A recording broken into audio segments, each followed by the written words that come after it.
All right, welcome to the Krug Show. Kyle Shanahan just spoke, 49ers head coach.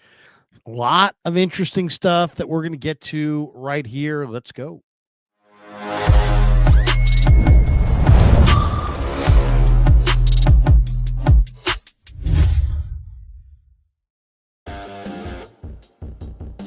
Off and running on the Krug Show. Kyle Shanahan just spoke, Monday presser. And I said it last night at the end of the post-game show. I said, anytime you roll out a football team and have them play a bunch of games and then everybody comes back and they shower and they go home and this and that, it's like when you get back together the next day, there's going to be another injury. It's going to be an injury that nobody talked about. And sure enough, there was. And that injury was announced today that it's Bryce Huff, who now has a hamstring injury. That he hurt on one of the last couple plays of the game, and he's going to be out a, quote, few weeks. Ouch. The hits keep coming for the Niners. Keep coming. Just football. It's the way it is. You just got to persevere. You got to have a deep roster, but it does make you wonder how much longer can the Niners put up any kind of a pass rush if they don't have any pass rushers. But anyway, Kyle Shanahan spoke today, and we got the full update, so let's go through it. The first big story, of course, Bryce Huff. Hamstring out a few weeks, hurt on the last two plays, and, that's a killer. I mean, no Bosa, no Huff. Yatir Gross-Matos. You're losing defensive ends left and right. So that's a problem. Jake Brendel also has a hamstring. He's also going to miss a couple of weeks. For some reason, that doesn't seem as big a deal. I'm just joking, but the Niners do have a backup there that they went to, and Matt Hennessy, that played pretty well. Renardo Green's got a toe injury, and they said doesn't quite fit the specifications for turf toe. So they'll continue to evaluate him throughout the week. Some kind of a toe injury with Renardo. Upton Stout, Ricky Pearsall, Yatir Gross-Matos, Brock Purdy, Spencer Burford, all were mentioned as well. They're making their way back from injuries. Purdy, he's got the toe injury, obviously, and the question was asked, will the surface that you're playing on impact whether your decision to bring Brock Purdy back or not? And he's like, no, it won't. So, it doesn't matter if it's on artificial turf or if it's grass. As long, when Purdy's ready to come back, he's going to come back. It doesn't sound like the surface is going to be a big deal. Kyle mentioned that Spencer Burford's window may open this week. He's trying to make his way back from a knee injury. And so if they open his window, he'll have 3 weeks to either be activated or be IR'd and be done for the year. So they've got that decision to make. They brought in Andre Dillard last week for a workout. So I guess we'll find out what they think of Burford and how healthy he is. I don't know why they brought in Dillard, if that's just a precautionary thing or if they're actually thinking that maybe Burford, won't make it back this year and they'll have to sign Dillard and they want to know what kind of shape he's in. I don't, who knows? But obviously they had Andre Dillard in camp this summer. They cut him. He only practiced a couple days. He's considered to be not a very good run blocker, but a very good pass blocker. Burford, on the other hand, is a converted guard who I don't know that can play tackle. I didn't see it this summer. Others said that he was their best backup offensive tackle. I saw a guard masquerading as a tackle who's going to get absolutely crushed in the pass rush. But who knows? Maybe I didn't see it right. Kyle was asked, hey, you got a chance to watch the film and review it. What, do you have a takeaway after watching it that you maybe didn't have when you were just kind of living it? And he's like, guys played really hard. It was a really physical game in all three phases of the game. He's like offense, defense, special teams. Guys were flying around, making plays, playing physical. He said it was the kind of game we like to play, really, really physical game. He was asked about Tatum Bethune and, it's not like Bethune was just like, all world or anything. He made some mistakes. But he was pretty good and he made 10 tackles and he's got a good nose for the football. And Kyle said, yeah, the practice reps that he got this week are a huge deal. He's like, for some positions, it's not as big of a deal, but for his position, the inside linebacker, you're wearing the green dot. It's like getting those practice reps and that tutelage from Johnny Holland during the week is invaluable. And just knowing it's like, do you do better on a pop quiz or a scheduled quiz? It depends how well you know the material. If you just know the material cold, maybe it doesn't matter if you have a pop quiz. But I think most people, when given the opportunity, would you rather have a pop quiz that's going to pop up at any time and we're not going to tell you when, or would you like a schedule of the dates that we'll be testing you? Most people would say, hey, man, I'd like to know. I'd rather know one so I can study, so I can prepare, so I can study up. I'd like to know when the big tests are so I can study up. I mean, it's just human nature. And Tatum Bethune said he did that this week. He went to, Malik Mustafa's house and they watched film together, and he just knew. He knew this is his opportunity. And so he was prepared for it. And Kyle was asked about, hey, was Tatum better because of the practice reps he got? And he's like, yeah. He's like, practice reps are a huge deal. And it's like, this is how you perfect your craft, especially as it pertains to the game plan each and every week. So Kyle made that point. He was asked about Matt Hennessy, who went in for Jake Brendel. And he said Hennessy wasn't perfect, but did very well. He did really, really well. He did some good things. Obviously, nothing's going to be perfect, but he said he thought he played well.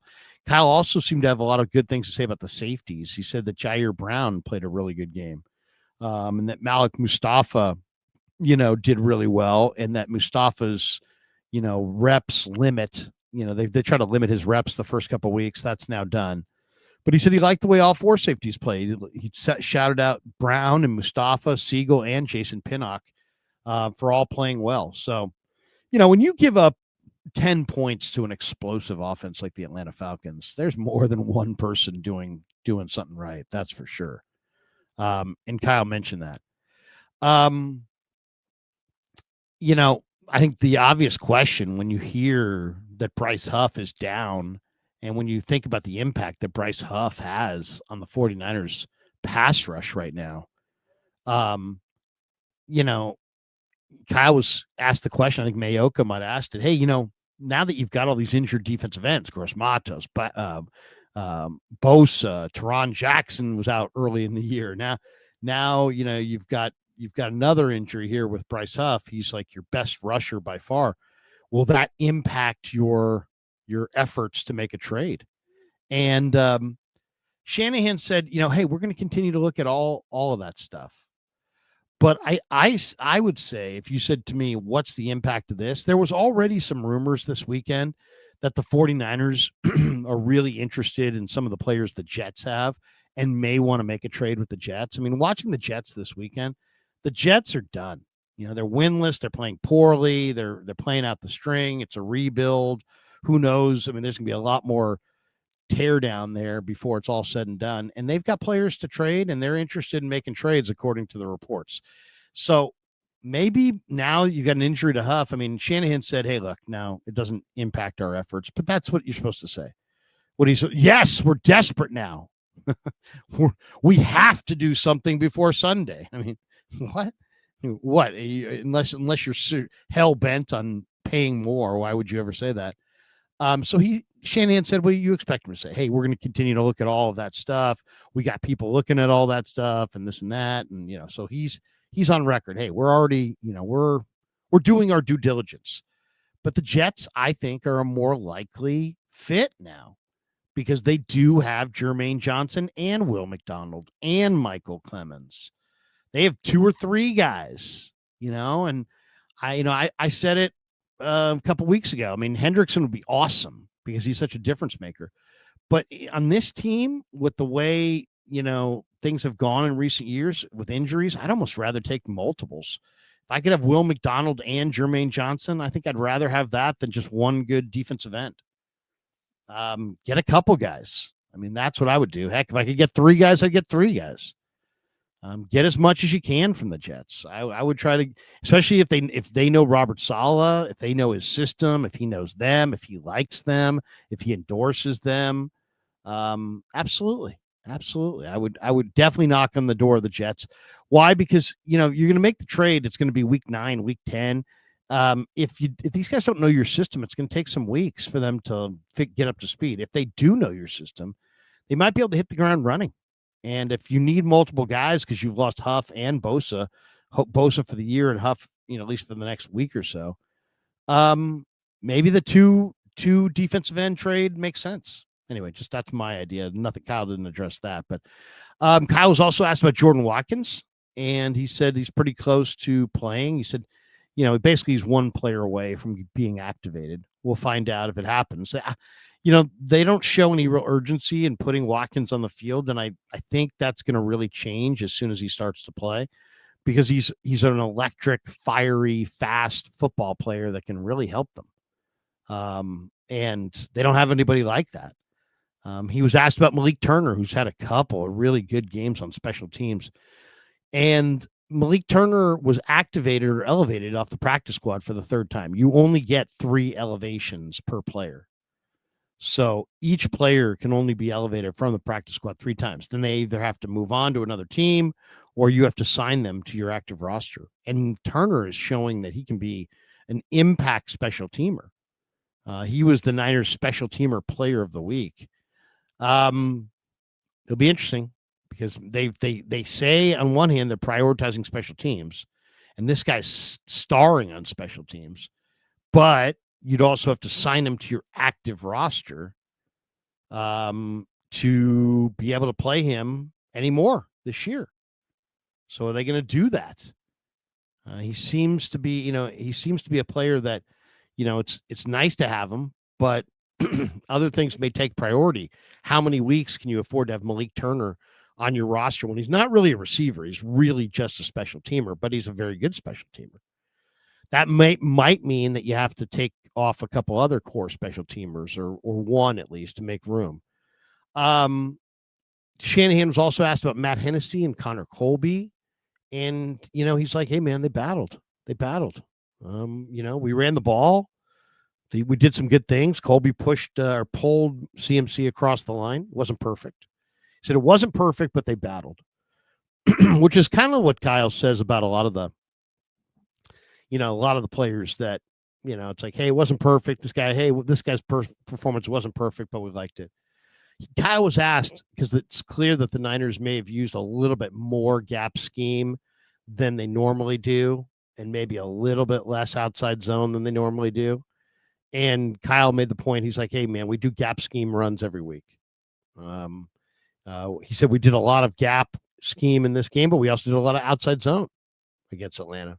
He's like, that's what happens when you get a lot of run plays. You can vary it up and mix it up. But he says they always use both, and to what degree may change a little bit week to week. But he kind of downplayed that a little bit. He seemed really, really excited when he was asked about Darrell Luter Jr. He's like, he played real well. He was very active, strong against the run. He was the scout team player of the week. It sounds like they really like Luter, and as they should. Gigantic body, a corner with all kinds of athleticism, and takes a while sometimes for guys who are long to kind of coordinate everything. But, man, he's a nice-looking player against the run. You're talking about a big, rangy, physical corner. I mean, why does Gus Bradley love those big physical corners? Because you're better on the edges against the run game if you've got a Jalen Ramsey or somebody who's got some size to him than if you got some 5'8", 175-pound guy standing out there just hoping not to get run over. And then Kyle, was asked, hey, do you guys, want to trade for players who aren't, he's something like, would you preclude yourself from dealing for players that are not under contract next year? In other words, Trey Hendrickson. Are you not going to trade for Trey Hendrickson because you don't contractually own him because of, whatever? And Kyle's like, no, I won't put myself in that box. He's like, we prefer players who can be with us in 2026 and maybe beyond. It's all about the cost and, the impact of the player, but the cost in the present, the cost in the future. And it's pretty clear with Bosa and Warner out and with all the young players they have, the last thing they want to do is trade a lot of capital for a guy who can walk at the end of the year. I mean, that's pretty obvious. But I don't think it precludes the Niners necessarily from trading for Hendrickson. Hendrickson's a very special football player. If they feel like they could get him and get in front of other teams and because here's the thing with all these guys. If Trey Hendrickson's going to be moved, I have two interests. One, the Niners badly need him because they need a replacement for Bosa and they need more pass rush. Two, I don't want to see him in Philly. I don't want to see him in KC. I don't want to see him opposite Aiden Hutchinson in Detroit. I don't want to see him in Tampa. I would trade for Trey Hendrickson in the Niners scenario just to block, because I don't want that guy going. I don't want to have to block that guy and some other great edge rusher. I'd be interested. I really don't want to see that guy in Philadelphia. I really don't want to see that guy in any NFC team that's got a little momentum going. So, there's the block angle to this as well. And don't think for a second that's not a real deal. I mean, what if all of a sudden the Rams had Jared Verse on one side, Agent Zero, and they signed Hendrickson? That would be beastly. And don't put it past the Rams. The Rams won a Super Bowl trading for Ramsey, trading for, having great players like Donald and Cooper Kupp and trading for Stafford. And, they understand that there's, the top 5 or 6 players on your roster can sometimes make or break your season and sometimes win you championships. And so they have an appreciation for greatness. And the Rams are a team that they have a really good D-line, but they may look at themselves and say, hey, man, we got Stafford, we got Puka, we got a really good offense, and let's just dial up a lot of heat on the quarterback and let's go win a Super Bowl. So, that's the reason that you got to be in the deal flow for Trey Hendrickson, because the Rams could be in on him, and that you don't want to see that. You'd rather make that trade and block him from going there than not make the trade. So there you go. There's a little breakdown of everything that Kyle Shanahan had to say today in Santa Clara. All right, should we do our sleeper lineup? Why don't we do a sleeper lineup? We haven't done one, and we'll do one here. Sleeper is a proud sponsor of the Krug Show. That we should tell people 49er Football on the Krug Show is presented by Sleeper, the fastest growing fantasy platform in the world. It's a one-stop shop. You get blazing fast news, real-time stats, group chats, season-long leagues, and of course, Sleeper picks for daily fantasy. You choose 2 to 8 players pregame or live, and you can pick more or less on their stat projections. And if you're new to it, use promo code Larry, and you'll get a 100% deposit match up to $100 on your first deposit. Links right in the description there. Terms and conditions do apply. Thanks to Sleeper for being a proud sponsor of the Krug Show. All right, let's go a little Monday night. Maybe the nightcap, because I think the Lions Bucks are about to start in a little bit here. We'll go sleeper lineup on the Monday nighter on the second game of the doubleheader, and do a lineup for that. All right, Kev, are we gonna do up? Yeah, here we go. All right, so this is what we're gonna do. We'll do the sleeper lineup, and let's see before we hit the super chats and see what the chat's got going. All right, here we go. Seattle, give me. Oh, this is Detroit. Let's go Seattle and Houston. Let's take a look at JSN. I like JSN with an anytime touchdown for sure. So there's one on JSN. I also like JSN on over 6.5 receptions. Or more than 6.5 receptions. So we got 2 JSNs right there. I think Jackson Smith Najigba is likely to have a big night. So let's do more on anytime more on anytime touchdown and more on 7.5 receptions for there we are 6.5 receptions for Jackson Smith Najigba. All right, let's move on to somebody else. We got that one. We got those two. Um, let's go down the list here. Let's see: A.J. Barner, C.J. Stroud, uh, Kenneth Walker. No, no, no. Woody Marks. No. Charbonnet. No. Um, man, these are really. Let's take a look at. Oh, you want to take a look at Detroit and Tampa? Let's see a golf lineup starting right now. Oh, there's Goff. All right, I like Goff on the interception. I like Goff to throw a pick. So anytime pick there for Goff. And do we have Baker rush yards? Try maybe looking at Baker rush yards. Oh, well, he's got 33 pass attempts, 22 and a half completions. There it is, 20 and a half. Ooh, no, let's go less. Less rush yards than that. Baker's going to run, but he's not going to run for 21 yards. So there we go. Let's take a look at that entry. $5 wager. We got JSN anytime touchdown. JSN has to have 7 receptions. Goff has to throw a pick, and Baker Mayfield's got to have less than 21 rush yards. $5 to win $49.40. I like it. I like that. 5 to win $49.40. It's really easy. It's a lot of fun. Definitely check that out. We should tell people big thanks to Sleeper. Remember, use code Larry for 100% deposit match up to $100. Links right in the description. Terms apply. Here's the helps support the show and gets you rolling in the #1 sports app. So thanks to Sleeper.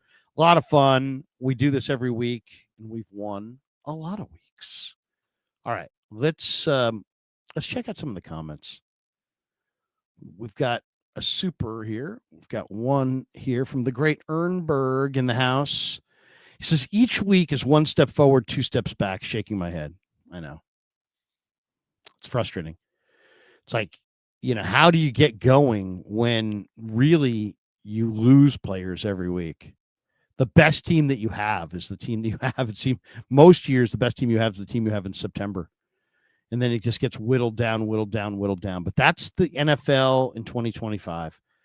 They've increased the practice squads. It matters.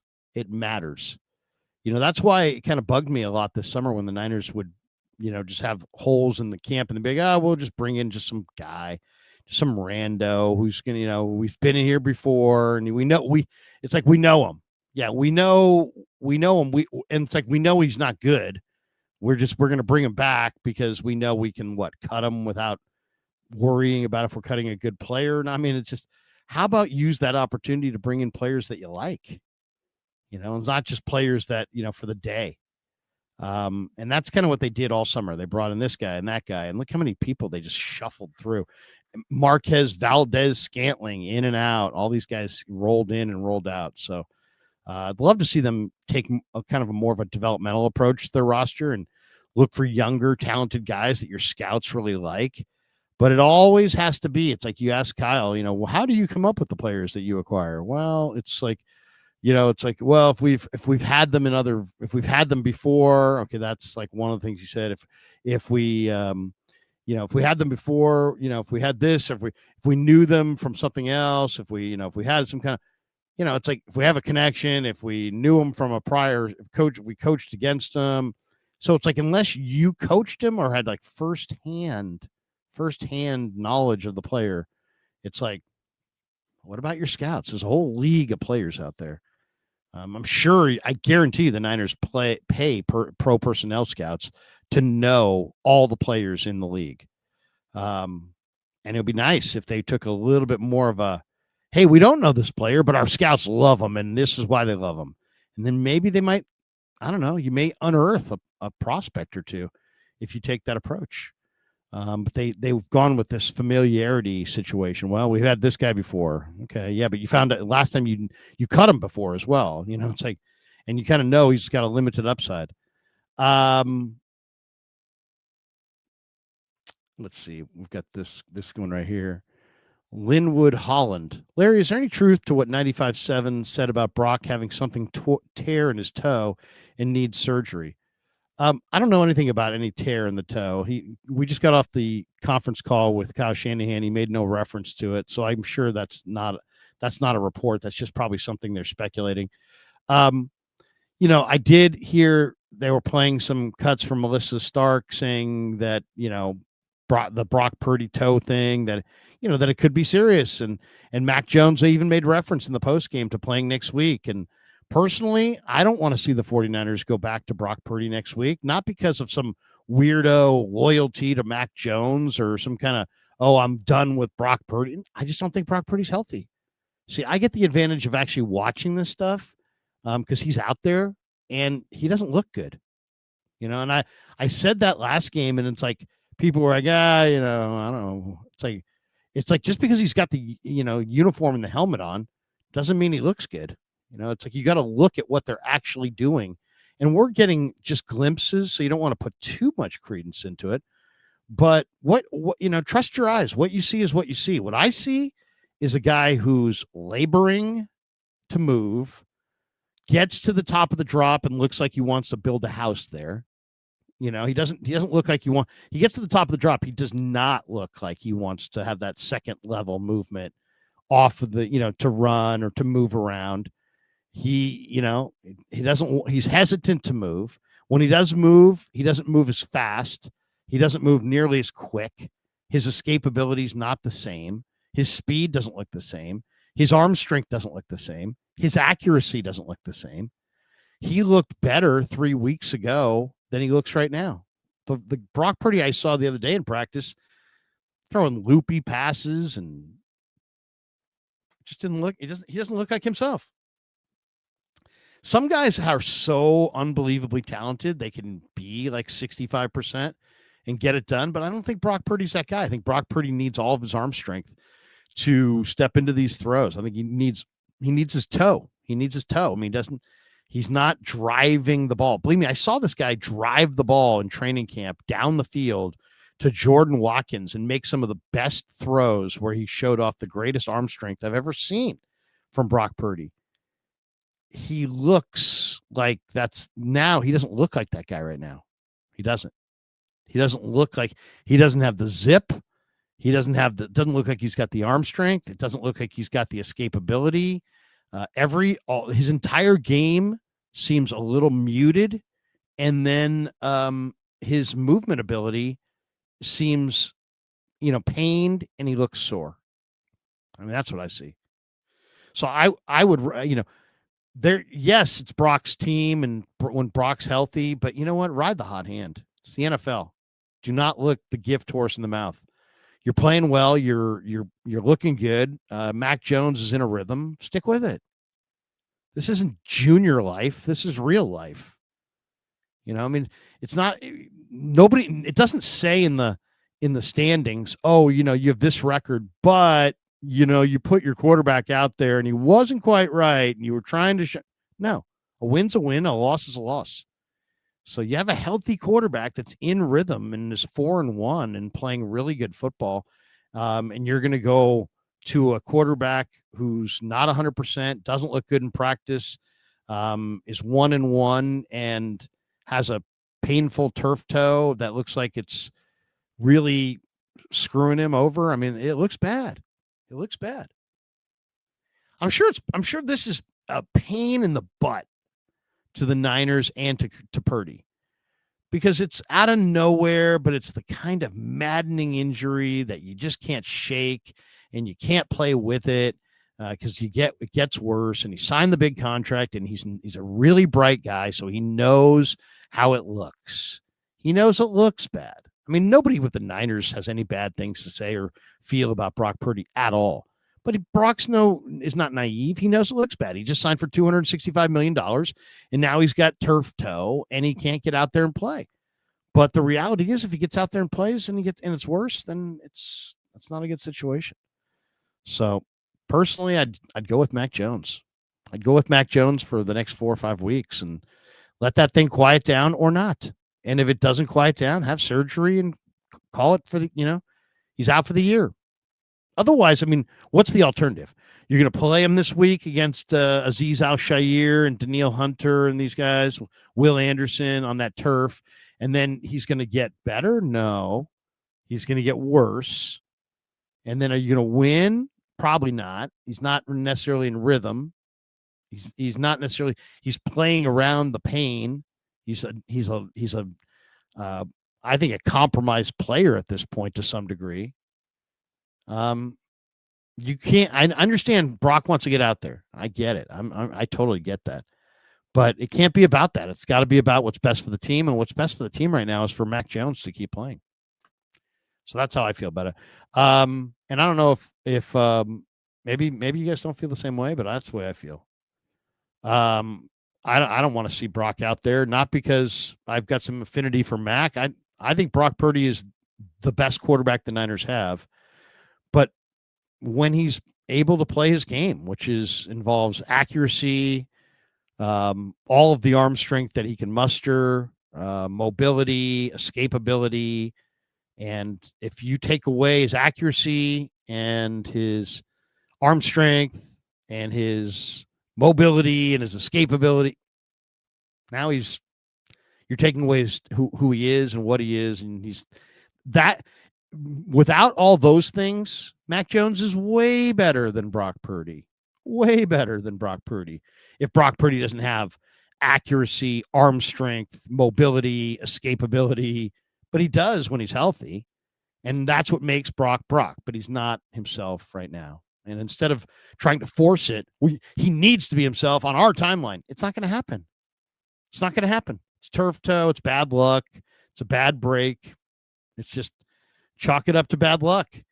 But the last thing I would do is take my $265 million investment, and start being really, reckless with it.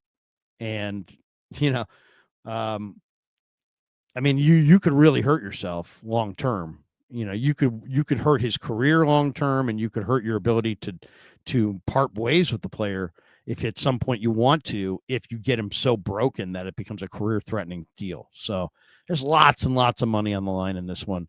And I just think the right thing to do is ride the hot hand. You don't know, it's hard to find a quarterback to play as well as Jones is playing right now. Do not look that gift horse in the mouth and just assume that Brock's going to step in there and play better. I understand it's his job, but I got to see it in practice. I got to see it first. And I didn't see it before Jacksonville, and they said they did. And then he went out there and played terrible. So I need to see it. I need to see it in practice. I need to see a guy delivering the ball with some zip, and I need to see a guy who can move. And and it's just not there. It's just not there. So go with Mac Jones. That's what I would do. I'd go with Mac Jones. I think Brock Purdy is a good quarterback, and a really good quarterback who is worth that money, but not when he's hurt. And I'm not going to put him out there just because he prefers to be out there. I got to do what's right for the football team. All right, that is going to do it for us. Thanks to you all. Grant Cohn and I will stream on his channel coming up here in about an hour, roughly an hour. Catch me tonight after Monday Night Football for Niners Nightly on KMBR. We'll take your phone calls at 808 KMBR from 8:30 until roughly 9:30, 10 o'clock. Also tonight, Dieter and I will stream after the Monday night game on the Krug Show, so check that out as well. Have a great day. Thanks for watching the Krug Show on YouTube. And wait a second. We'll do it. Where's the button? Where is it? How do we hit the escape hatch? Yeah, never met a man I've been scared of. Careful, you gon' get